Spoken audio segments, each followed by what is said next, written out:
עזבות, שכוחות נפש אפשר להגיע. נשים. זה ממש נפלא. אבל בסוף פעם מישהו ששמע את השיעור שלו. כן, הוא שמע בסוף. הוא עצמו שמע. גם זה שהחיכה לו בחוץ. כן, אני לא יודע אם הוא הקשיב לו להשלים בפסקה.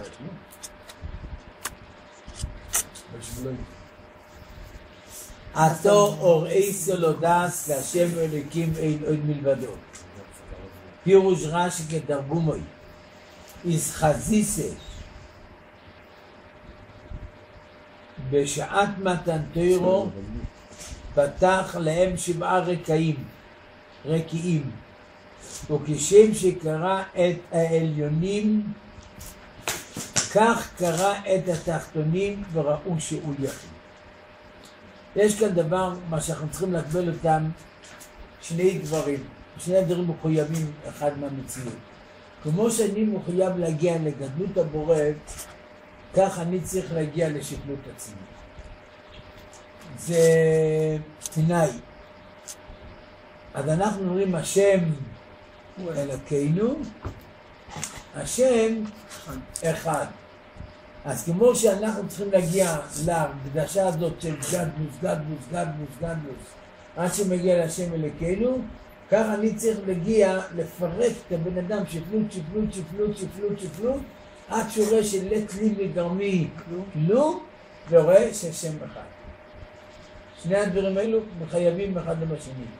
פעם אחד השיעורים כבר אמרנו שהזוהר הקדוש אומר שמי שאומר שמע ישראל השם אלוקינו השם אחד ולא אומר ברוך שם כבוד מלכותו לעולם ועד, הוא כופר בעיקר. למה עושה את זה בטעות? טעות שלא מדובר. לא. אם אתה קורא בתורה לא כתוב ברוך שם כבוד מלכותו לעולם ועד, שם כתוב ואהבת את השם אלוקיך. אבל אם הוא קורא את זה לא מתור לימוד התורה, אלא מתור הבנת מושג, הבנת עניין, ואומר שמע ישראל השם אלוקינו השם אחד, אז בעצם מה הוא אומר? שמע ישראל השם אלוקינו השם אחד. מה הוא אמר? כל הדמויות שכל אחד חושב, השם, האלוקים של כל אחד ואחד בעצם, זה השם, והשם הוא אחד, זה לא דמויות שונות, זה כל אחד. אז מה כאן אמר? הוא מכריז על הקודש ברוך הוא שלו. אז הוא דבר משלים אחד את השני, או שאמר משהו שמפריך אחד את השני? משלים, לפי דעתי משלים. משלים? מה משלים? היינו אומרים, יש מלא דעות, השם אלוקינו, יש לך 12 שבטים, כל אחד עם הדעה שלו, כיוון חשיבה שלו, ההוא חוסיד, ההוא ליטאי, ההוא תימני, זה כל אחד גישות שונות בעבודת השם. אתה אומר, כמה אלוהים יש להם אלה? אומרים, כולם עובדים את השם, והוא אחד. זאת אומרת, שבלי השם אחד, אני אומר, לשון הרבה, רבים. אלוקינו, כן. וכשאני אומר השם אחד, אז אני מאחד אותה. זאת אומרת שהשם אלוקינו בלבד יש לזה משמעות אחת, והשם אחד יש לו משמעות שנייה.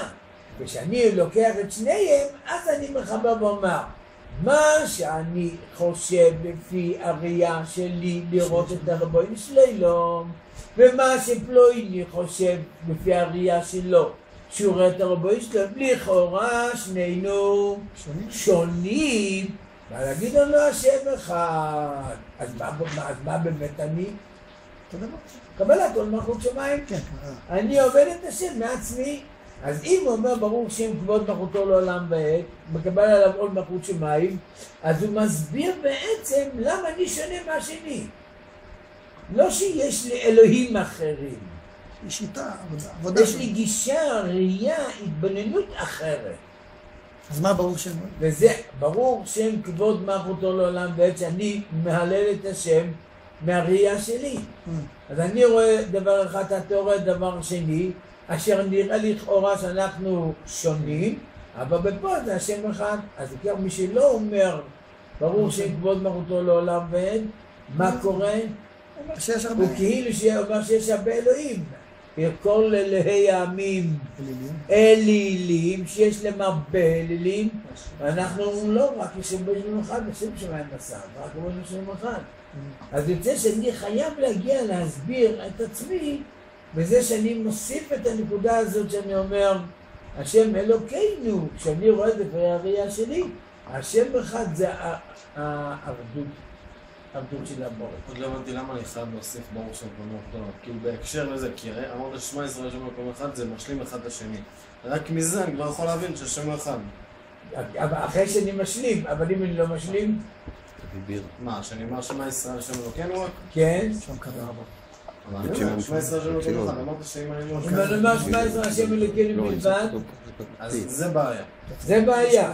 אם אומר שמע ישראל השם אחד בלבד, זה גם בעיה. למה שם יש בעיה? שמע ישראל השם אחד? כן. כי אז איך יש דעות שונות? שעד אני לא ממליך אותו, אני רק מספר עליו. המלאכה זה ברור שם מלכותו, הוא המלך כאילו. אני צריך אותו למלכות. אתה מסביר יש השם. קבלת עול. אני יודע זה שאני מחבר. שמע ישראל השם אלוקינו. השם אחד, ואז אני מחבר. ואז אני אומר שהשם אחד. אז איך מתחבר חלק השם אלוקינו, השם אחד, הנראים לכאורה אולי שונים? אז אומר לא, השם אלוקינו לקבלת עול מלכות שמיים. אז אני אומר השם אלוקינו, כדי שאחרי זה בעצם אני ברור אז שאני מקבל עול מלכות שמיים, נצא בסוף, אתה בא עם התכונות שלך, אני בא עם התכונות שלי. שנינו אומרים שהשם אחד, ואז יש קבלת עול מלכות שמיים. אני יודע זה שאנחנו אומרים ברוך שם כמו כן. אז יוצא כאן לפי זה שאין לנו דרך אחרת בעולם הזה רק להיות, מה שאומרים, קווים שונים. לפי הרמה, לפי היכולת, לפי ההסתכלות, לפי הפרקטיקה, לפי הניסיונות, לפי כל אחד ואחד. נותנים לו חופשיות לדבר, הוא ידבר משהו אחר, הוא יסביר משהו אחר, הוא יראה משהו אחר, הוא יבין משהו אחר, ובסופו של דבר כולם אומרים דבר אחד. זה כל היופי אולי ביהדות. מה? זה כל היופי ביהדות גם. זה כל היופי ביהדות. אני אמרתי הרצאה בבית טובי העיר לפני שבועיים כבר. לפני ראש חודש. מה יש בבית טובי העיר? אצל האנשים שם הדיירות בית טובי העיר. מה עם מינכן? אוי, מינכן. תמצא שתי אנשים. גם אנחנו. עוד שתיים. דקה, נחפש שתי אנשים. רגע, לא יצא לומר. כן, לנו בית טובי העיר. אז היה שם, אמרתי להם בדרשה, דיברנו על העניין של 3 שבועות. אמרתי, 4 גורמים, אולי פעם דיברנו גם כאן. 4 גורמים זה שהיהדות מחזיקה מעמד. גורם אחד שהיהדות מחזיקה מעמד זה המסורת. אנחנו מאוד חזקים במסורת. מתחברו למחברו? כן, כל ההיסטוריה. דבר שני, שיש לסין עליות וירידות. רצו ושוב. רצו ושוב. אז נאדם עולה, יורד, עולה, יורד, עולה, יורד, ונהיה יותר מודרן, יותר חריד, יותר חריד, יותר מודרן. למה זה טוב? למה אתה רואה את זה באור חיובי כביכול? אם היה צריך עוד רק קו אחד וזה לא הולך, אם זה רק קו אחד וזה לא הולך, אנשים היו נשברים. מה הכוונה בזה? מי שרוצה להיות קיצוני, והתורה לא מאפשרת להיות קיצוני. היה נבל החוצה. מי שרוצה להיות גמיש, והתורה לא נותנת להיות גמיש. אני לא כל כך מצליח לעבוד. יש הרבה קווים, יש לך חרדים, מי הקו החרדי ביותר, קיצוני ביותר, עד הקו הפרווה ביותר. אבל בתוך אתה התורה. לוקח את השולחן ערוך, אתה מוצא כל מיני קווים. יש מחמירים, נוהגים. אתה לוקח מהנטייה ההלכתית המאוד חזקה וקיצונית. מאוד חזקה וקיצונית, עד ההלכה שהיא מאוד כלילה. מקילה, לא כלילה בשביל כלילות, אלא מקילה. אתה לוקח את השולחן ערוך אפילו נגיד בחיי אישות. מהדברים האלו שממש חז"ל מתארים אותם בשיא הזהירות של קוף השד בלשון השולחן ערוך, ועד הדברים האלו, שלך, מותר לך ככה, מותר לך ככה, אבל אם אין צורך בשמה. כן מלבד רשות התורה, אבל התורה גמישות בכל הכיוונים.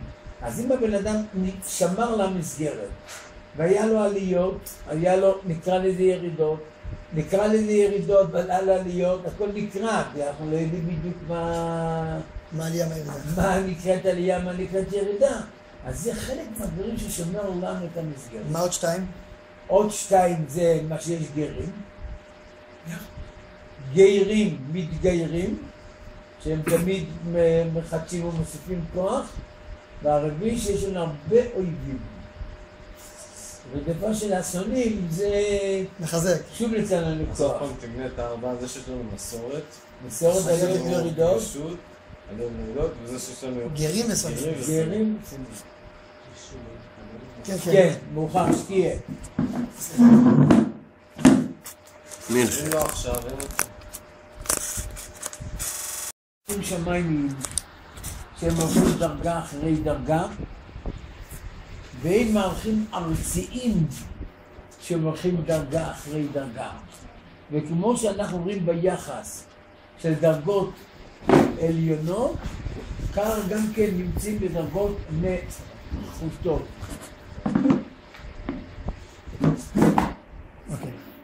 התוצאה היא אותו תוצאה. בדרגות העליונות הרקעים נפתחים עד שמגיעים למה? אין עוד מלבדו. כמו שקרה אצל שפחה על הים בריאת ים זו. ראתה שפחה על הים מה שלא ראה יחס בנבואתו. מה קרה? הרקים נפתחו עד שהגיעו לכיסא הכבוד. אותו הדבר יש גם כן בכיוון ההפוך. כמה שפלות. הבן אדם, כשקורה לו משהו בדרך הטבע, אפילו שיש לו ביקורת עצמית, אבל עדיין הוא תופס את עצמו, אני גם כן יש לו איזה ערך עצמי. הלכתי, פעלתי, עשיתי, התקשרתי, טלפנתי, הוא נמצא באיזה ערך עצמי.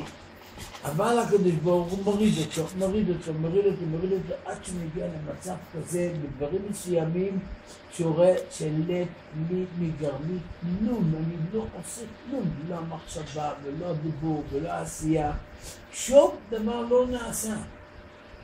זה רק ונשוב הגעתי להשם אחד. לכאן הגעתי להשם אחד, בזה שהעולמות העליונים נפתחו, ודווקא בהירות, עד שהגעתי לבהירות של קודש, והקלנו בכיוון להפוך להפך. מה שנקרא שבר אחר שבר, מפלה אחר מפלה. בסופו של דבר למטה הגעת, וגדול את הרבוי נשללה בתוך הכסיות שלך. ואתה רואה, גם שם ידך תנחה ותורדי ימיניך.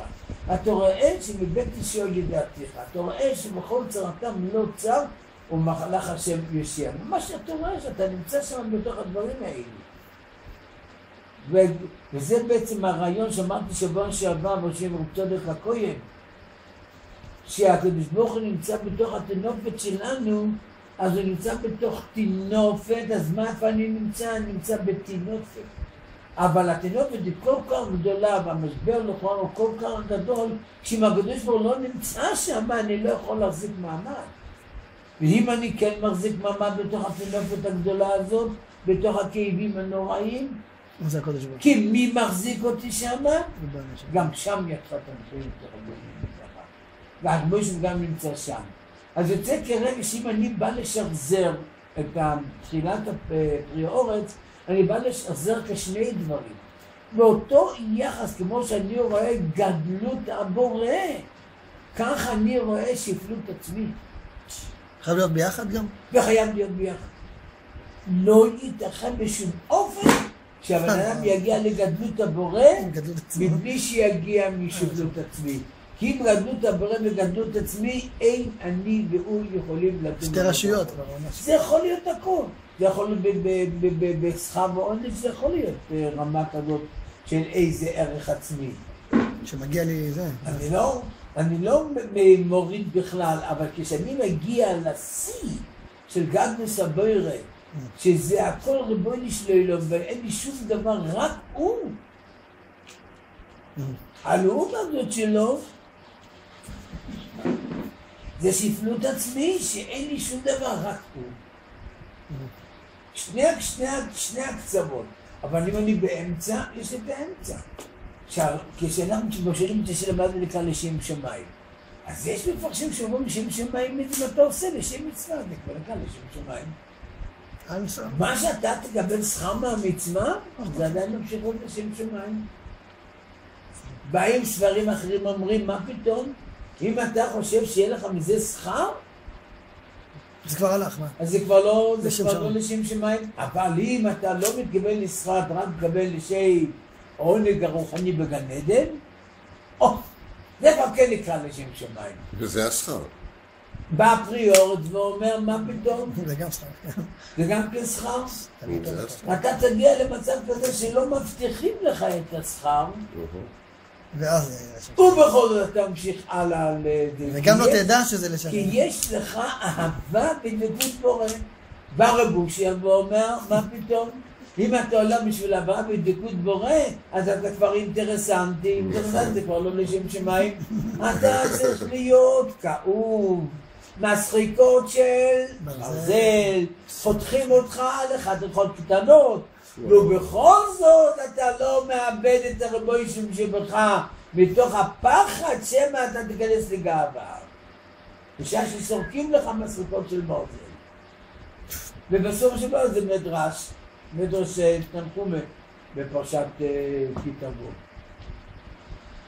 הנקודה. אז דרגות בשם שמיים יש, אותו דבר גם כן דרגות בשפלות האדם. בן אדם יכול להגיע לדרגה בשפלות, דרגה. הדרגה הנמוכה הוא שהוא רואה את עצמו כל כך יעוד, כל כך עצמי, כל כך שאין לו שום ערך עצמי בכלל. מופשט לגמרי, מנותק לגמרי, שלילי עד הסוף, והוא שואל את עצמו, אם אני כל כך שלילי, איך אני מחזיק מעמד? איך אני? אלא מה? מוכרחים להגיד שגם שם ידך תנחני. אז גילית את מי בתוך התינוקת הזאת? את הבואים שלי. וזה מה שרבו שרגיל היה תמיד לדבר, הוא היה מנתק את כל ישותו של הבן אדם, והיה עושה איזה כלום אחד גדול, ואחר כך אחרי שהיה מנתק אותו לגמרי, הוא אומר, ואם בכל זאת אני חי, בכל זאת אני נשם, אז מי אני? רבנו שלנו. כי הוא הצליח פה לפרק את כל הישות של הבן אדם. אז העבודה הולך, מה שנקרא, כפי גדלוס הבורא, כך שפלוס עצמי. וזה תנאי, ממש תנאי. ככל שאתה מגיע יותר ויותר בגדלוס הבורא, אתה חייב להגיע יותר ויותר לשפלות עצמי. כי אוי ואבוי אם אתה תגיע לגדלות הבורא וגם אתה תהיה גדול. לא תגיע, לא תקבל את זה מהבורא. לא, מדבר מבחינת ההבנה. ההבנה. תבין, כי אז עשית את עצמך לאליל, וזה כל הטעויות שהרבה אנשים נפלו בתוך הטינופת. שיעמוד ואני, יהיו להבנה מיוחדת, גדלות והבנה והכל, ואחר כך רואה את עצמם כחלק מההבנה הגדולה הזאת. אני לא צריך לחזור בשביל זה דורי דורות. בכל דור אנחנו יכולים למצוא את האנשים האלו שנפלו והפילו רבבות בני אדם. זה דבר מספרים על בעל שם טוב בהקשר לזה, זה גם זה שהוא היה את הסיפור בליל הסדר שהבטיח לזוג של הילדים, שהבטיח לילדים, ואז אמרו מהשמיים שהם עקרים, ובגלל זה הם לקחו את העולם הבא, ואז הוא אמר, אני מסכים לעבוד את השם גם בלי עולם הבא, ואז החזירו לו את העולם הבא בגלל זה, שזה סיפור, אוקיי, והדבר השני זה שלפני שהוא נפטר, אז הוא אמר, תביא לידי גאווה, שזה דברים בהקשר לזה גם שהבעל שם טוב ממש מסמל את זה. לי היה סיפור לאנוך למאי סיפור משה. היה זוג גויים. זאת אומרת, הבעל היה... לא הבעל, הייתה חבר מהחברה. הוא היה גוי והיא הייתה יהודייה. והוא רצה להתגייר, וכמובן המטרה שלי להתגייר היה בשביל להתחתן, אז הגרות לא מתקבלת, אין גרות דבר כזה בסיבה כזאת. ואז אני אמרתי להם מה לדבר, לא רוצה לשתף ולא רוצה להתעניין ולא עניין שלי, אני לא רוצה לעזור לך. טוב, כעבור תקופה שלי, שנה, חצי שנה, חודשים, יותר ויותר ויותר ויותר ויותר התחבר, והתחיל לגלות את הדברים היפים שיש ביהדות. הוא בא אליי כעבור כמה חודשים, הוא אומר לי שהוא רוצה להתגייר, ולא תנאי של נשיאים, העיקר להתגייר. התחלתי ככה לעמוד על כך, אז שלחתי אותו גם כאילו לרבנות, דבר שנה שלמה, להתקשר עם הבחורה, התחיל ללמוד, הלך ללמוד במכון ניו יורק, איזו מחלקה מיוחדת של לימוד לגרות, גם מגיע מפעם לבית הכנסת, ואני ליוויתי אותו, קצת, הרבה לא רציתי ללמוד, אבל קצת שליוויתי אותו. טוב, עבר את הגרות, הוא אומר לו, הרב בזדין, עכשיו אם אתה רוצה להתחתן בבחורה אתה יכול. הבנת את הנקודה. בגלל שכל התהליך היה לשם שם, כאילו לא היה למען הבחורה. אז כאילו ההרגשה שנתת לו זה שזה... זה הייתה הרגשה שהוא עזב אותה, כבר לא היה לו קשר איתה. והוא הלך להתגייר נחמת מן הסתם עכשיו לא תרצה להתחתן איתו. רציני, הרצון שלו להתגייר. אז אחרי שהוא התגייר וקיבל את תעודת גרות, אז אמרו לו ברבנות שאתה יכול להתחתן עם הבחורה. כבר נתנו אמון שהתהליך לא היה תהליך של זה. כך שקורה הרבה פעמים אצל בני אדם, שהוא פונה לצד אחד והקדוש ברוך הוא בסיבות, מסובב לו גם כתדע שהצד השני, אתה יכול לקרוא לזה שלא נשמע, אתה יכול לקרוא לזה דברים אחרים, אבל הכל פנים, הקו המנחה, מה שאני אומר כעת, את הנושא של פרי הארץ, הפירוש של רש"י שהוא מסביר שיש דרגות, נגיד 7 דרגות כלפי מעלה, ולעומת זאת יש 7 דרגות כלפי מטה. עכשיו בעצם זה כמו גלגל שלם, 7 עיגולים, שקו המחווה, מהקו למעלה זה נקרא ברמת רקיעים, ובקו למטה זה דרגות השאול, שיש 7 דרגות, וככל שהוא יותר נמצא בגד מסבוירה, הוא במצב שלו, ברגשה שלו, נמצא יותר לבריאות, נמצא יותר בשפלות העצמית. אז כשם שקרא את העליונים, כך קרא את התחתונים, ולאיזה תוצאה מגיעים? השם אלוקינו, השם אחד. זאת אומרת, לאותו אחד מגיעים גם מהצד הזה, גם מהצד הזה, מה שקוראים לזה עליונים, וגם מהצד הזה שקוראים לזה תחתונים, מגיעים לאותו השם אחד. אבל אם לא יהיה לנו את הרקיעים, לא יהיה לנו את התחתונים, ויהיה לנו רק השם אחד בלבד, שמע ישראל השם אחד, לא יהיה לנו את העליות והירידות האלו. אז לא היה בחירה, ולא היה דבקות, ולא היה דרגות של אפשרות לחזור בתשובה, כמו 10 מאמרות נברא העולם. עם הגר גם, עם איזה שרצה, עם הגר שבא להילל. עם הגר שבא להילל. כל המנחים האלו, הם מביאים אותנו, שהוא רצה שיגייר אותו על רגל אחד. כן. ואמר שמה ששנוא עליך לא תעשה. ועוד הרזיל גמור. מה, אני יודע שמה לא רצה לקבל אותו, שוטן שיש הרבה דרגות. הלל אמרתי, זה לעבוד דרגה הזאת, ממילא אתה תגיע כבר לדרגות האחרות. אז הצד השווה שהתורה שמלמד אותנו, שאין לנו דבר כזה, אתה קופץ בבת אחד לדרגה הגבוהה ביותר. אין דבר כזה. גם כן אין דבר כזה שאתה נופל מיד לדרגה נמוכה ביותר. גם זה אין. תמיד אתה זז. תמיד אתה זז, מדרגה לדרגה. בתהליכים. אז זה החידוש המאוד גדול, מה שיש כאן, עתו אור איסו לא נס, כי השם הוא האלוקים, אין עוד מלבדו. מה זה אור איסו? מה זה אור איסו? מילה בעברית. הראית. מה זה הראית לדעת? לימדת אותנו לראות. זה לא סתם ראייה של הברקה, זה תהליך של ראייה, תהליך של מעלה שזה. אז מעלים אותך למעלה, מורדים אותך למטה, מביאים אותך לראייה כזאת, מביאה כזאת, עד שבסופו שבדבר אתה למדת לראות. ולמדת לראות שיש דרגות ברקים, ויש דרגות בתחתונים. לפני שלמדת, חשבת אם זכית לאיזה הברקה, אתה כבר ביד ימין של הרבוינו שלו. ואם היה לך איזה נפילה, מה אתה חושב? אתה כבר אמרנו, אין לך שום תקווה. עברת כבר, היית בעליונים ונפלת, והיית בתחתונים וקמת. אתה רואה נשתער, נשתעין, לא קם ולא קם.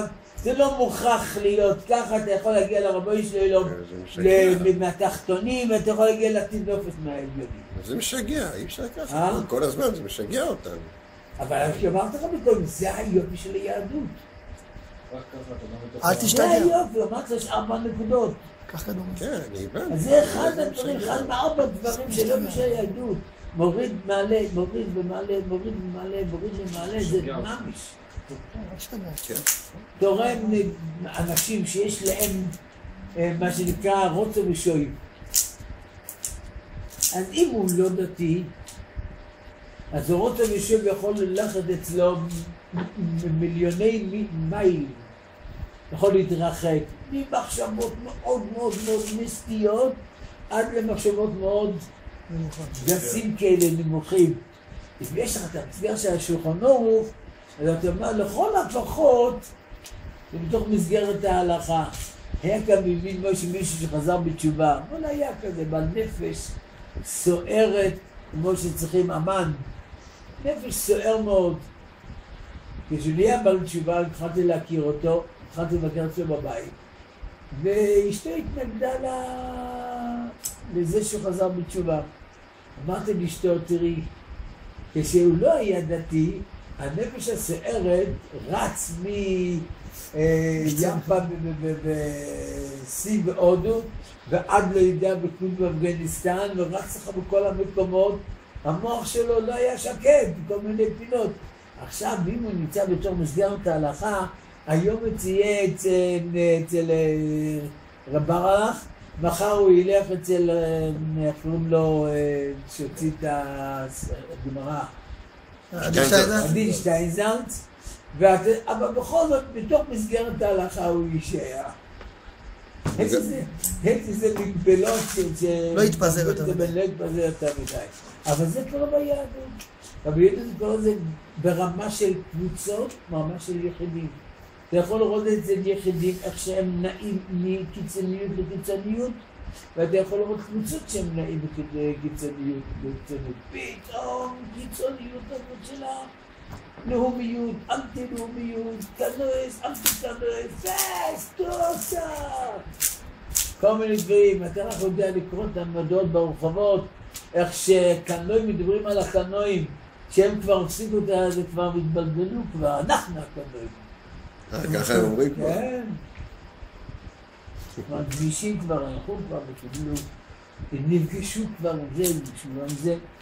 הכל בנים, אז יש כאן חידוש בעברת הדברים, עתו אור איסו לא דס, איסחזייסו בשעת מתן תורה, וגילו את כל העולמות העליונים וכל העולמות התחתונים. כשקראת המקרה הקרב הזה עם החצירה, מישהו ניגש אותך אליי באחר, בהלה, בסערה. ואז אתה מאוד צודק. אבל זה כתוב מפורש בתורה. מה כתוב? לא תרצח. אם זה לא יקרה, זה לא היה כתוב. למה התורה צריכה להגיד לא תרצח? אלא מה, זה יכול לקרות, זה כתוב. זה קרה גם לגדולים ממנו, מה, זכריה, יכול לקרות. נביא, מה... זאת אומרת, כל התרי"ג מצוות בעצם מלמד אותנו באיזה דרגות אנחנו בעצם יכולים להיות. זה הלימוד שלנו. אז כשאני לומד עוד יותר ועוד יותר, תשיב פלוס עצמי, שאני יכול להיות גנב, יכול להיות נואף, אני יכול להיות שקר, אני יכול, אז מי שומר עליי? הקדוש ברוך הוא. אז מבית ראשון הגעתי. מעניין שעל תרצח נאמר בדיוק בהר סיני. על תרצח לא תינף, לא זה. הכל בהר סיני. בדיוק בהלכו אוירו סייג אדס. אני מדגיש בהלכו אוירו. היינו יכול להגיד, שמה צריך שם דיבורים רוחניים כאלה, דבר על זה גם נראה לי. נכון, וזה בדיוק האנושי. בוא ניגש כצ'יקה לפריור. 8 כבר. הנה פוסח הרב בפורסוק וישחנן אל השם. ופירש רש"י אין חנון אלא מתנת חינם. אף על פי שיש להם לצדיקים לתלות מעשה הטובים, הם יכולים להגיע למצב כדי שמגיע, בכל זאת הם לא ביקשו דרך המגיע לי אלא מתנת חינם. והיינו הדרך הפסוק נחמו נחמו עמי יאמר אלוקיכם כי לקטה מיד השם כפליים מכל חטאותיכם. והמדרש הוא עיקר חטאו בכפליים, לקו בכפליים ונחמו בכפליים, זה נחמו נחמו עמי. שיש איזה מושג של חטא בכפליים, יש מושג של להיענש בכפליים, ויש מושג של להינחם בכפליים. מהו? והנה לו אובין מהו תשובו. מבוא הקמפון בזויה שהוא מקום בינה ושופר וחירות. הנה הוא להיות ידוע בכמה מאמרי הש"ס והזוהר שהקליפה נקרא חינם. כי אמרו רבותינו ז"ל גיהנום על עסקי חינם. ובזוהר בכמה מקומות גם מוזכר דבר הזה, גם כן בפשור הקודם גם כן דיבר על הנושא הזה של החינם, בפרשת מטות. כי השם הוגה רוב פשעיה יכול למגן תמידו על רוב פשעיה. אז הוא גם כן אומר שזה מדובר על חינם. יכול על חינם? אז הוא אומר לי לא.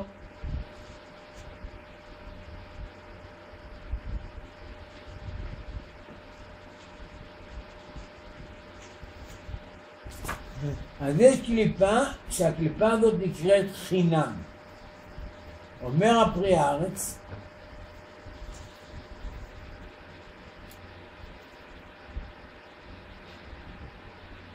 והטעם להיותם מתדבקים באדם חינם ושורים עליו בלי שום הכנה, כי להשראת הקדושה על האדם צריך טיוב תסגי וחילת עקיפה ומסירת נפש, אז ידבק במידותיו, כי הלא אש אוכלהו. מה שהיא כן הקליפה שורה מעצמה לאדם בהיעדר הקדושה, כי אדם כלי מוכן לקבל אם קדושה קדוש הוא והבעל היתר מסיים אותו, ואם לאו חד ושם הקליפה מעצמה שורה וטמא טמא יקרה. זה כלל מאוד ידוע שהבעל טמא פותחים לו והבעל היתר מסיים לו, ויש הבדל מאוד גדול בין הסיוע לטהרה לבין הפתיחות לטומאה, והאמת הוא שזה אותו דבר. בפועל זה אותו הדבר. ניקח למשל דוגמה על הקדושה. מה אמרנו? ממך ומידך נתנו לך. הקדוש ברוך הוא נותן לנו כוחות. הקדוש ברוך הוא נותן לנו כלים. הקדוש ברוך הוא נותן לנו ציוויים אחרי שנתן לנו את הדבר. הוא לא יגיד לנו תעשה ברכה לפני שנתנו את המשקה, את האוכל. הוא לא יגיד לנו תעשה מזוזה לפני שנתנו את הדלק. הוא לא יגיד לנו תעשה מעקה לפני שנתנו את הדג. וכן זו הדרך, תעשה ציצית לפני שנתן לך את הבגד. הכל הוא נתן לך. ואתה לוקח את הכל ומה אתה אומר? ברוך אתה השם אלוקינו מלך העולם, שהכל נהיה בדברו. אז לקחת ממנו את מה שהוא נתן לך ועשית פעולה, החזרת לו בחזרה ואמרת אתה נתת לי ובעצם שלך, קח אותה בחזרה. אותו הפעולה הולך בכיוון ההפוך. קליפה זה חטא של הבן אדם. אם ידבק הבן אדם קליפה של מישהו אחר, הבן אדם הזה הוא צם. הוא כבר מתקן כבר את העולם. לא הבנתי את זה. אם נדבק עליך קליפה שלי, אתה צדיק. אתה בא לתקן את הקליפה שלי. אחרת כל אחד נדבק הקליפה שלו ממך ומידך נתנו לך. גם הפוך, גם עלינו אתה אומר. אני יכול לדעת שמישהו נדבק לו הקליפה שלי. אני לא באתי לדעת, מה עכשיו להבין? שתהיה צדיק. כל ההבדל הוא ככה הכל פשוט. מה הקליפה שנתפסת עליי? אני לא צריך לחשוב. זה יצא ממני וחוזר אליי. כמו תותלה. זה יחזור אליי. הוא יודע טוב טוב את הכתובת. ושילך את החמור ושולח אותו באמצע היער, הוא ימצא את הדרך לחזור לבעליו. אל תדאג. כך יום, כך יומיים, כך שלושה, הוא יחזור פה לבעליו. הקליפה שלי, שאני חטאתי, ואני יצא ממני קליפה, עכשיו לך תזרוק את זה על האיש. ואתה חושב שאתה זרקת אותה, היא תחזור אליך ככה בלי שתרגיש בך. בומרנג. מה, אתה שליך, תזרוק אותה לים. אבל ממך ומידך נתנו לך, אני צריך לחשוב שממך ומידך נתנו לך. אחרי זה לא יחזור ככה באופן אוטומטי לריבונו של עולם. אם אני חושב על ריבונו של עולם, עלול להיות שאני אזרוק בין את הקליפה הזאת. זה מה שצריך להיות. כן. אבל צריך שבעצם שני הדברים הולכים ביחד. אז יצא בפועל שהחטא הוא בכפליים, לקין בכפליים ומתנחמים בכפליים. החטא בכפליים הוא שאנחנו חוטאים בעצמנו ואנחנו מביאים את הקליפס כמו שאומרים, ועל ידי זה אנחנו מונעים את הקדושה. הסתה לבגפליים. לקין ובגפליים שייכים באמת יש הסתר פנים ויש מה שנקרא משברים לבן אדם, כאבים וכל מיני דברים, והם מתנחמים בכפליים. כשאנחנו יכולים להגיע למצב הזה בדבקות בורא, לקחת את כל המשברים שלנו, בכל מה שנכשלנו, וכל מה שעבר לנו עד היום, שזה בהחלט נמצא בקטגוריה של קליפות, נמצא בקטגוריה של קלקולים, נמצא בקטגוריה של לכלוכים, ובסוויץ' אחד קטן, בדרך התשובה, לעשות מהפך. זה מה שאומר, בינו, שויפו וחירוס. מתבוננים, נותנים צעקה לריבונו של עולם, ומשתחררים. ויצא מועיל מקליבן, ואתה נהיית בן אדם אחר לגמרי. איך אומר הרמב"ם? אתמול אמרו לך שאתה יכול לטבע בשעה ואתה נמצא בדלת, והיום אומרים לך, אתה כל כך מקורב, אתה אהוב על הריבונו של מה? תעשי איזה פעולה אחד. אז נלחמתי בגפליים בדרך כניסה שבן אדם תופס נקודה מינימלית, הוא יכול להגיע לתוצאות הברוכות ביותר שכל רק להיות.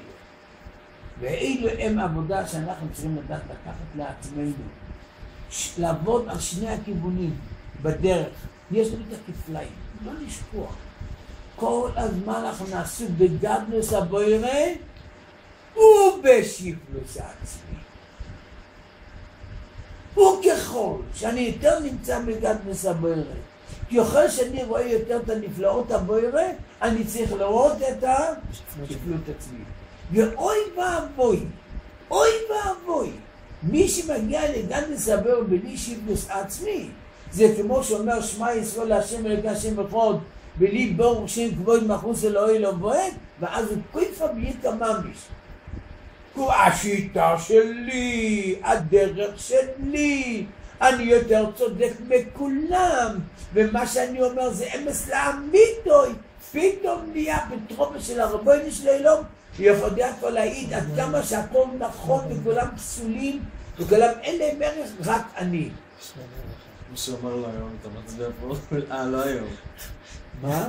אמר לו הקדוש ברוך הוא, אמר להצביע פרוש. זה זמן עושה בחירות. אתה בוחר פרוש? אמרתי לו, אמר הקדוש ברוך הוא אמר. תראה לי אותו בכיס שלך. אם אתה אז הייתי בוחר. אז הכל פנים לזכור החיים שהם בונים על כפליים.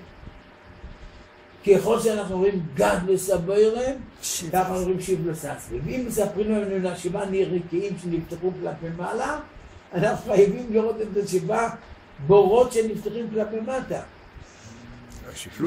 לראות את השיפלות העצמית, הוא לא מביא אותי יותר למטה ולמטה מבחינת... אבל אם אתה רואה את תפילת ביחד בדמות הבורא, כן. אתה ממש שש ושמח. ממש כמו התינוק שנמצא בחיק של האמא, עד כמה שהוא נהנה. עד כמה שהוא נעים לו, עד כמה שחשוב לו.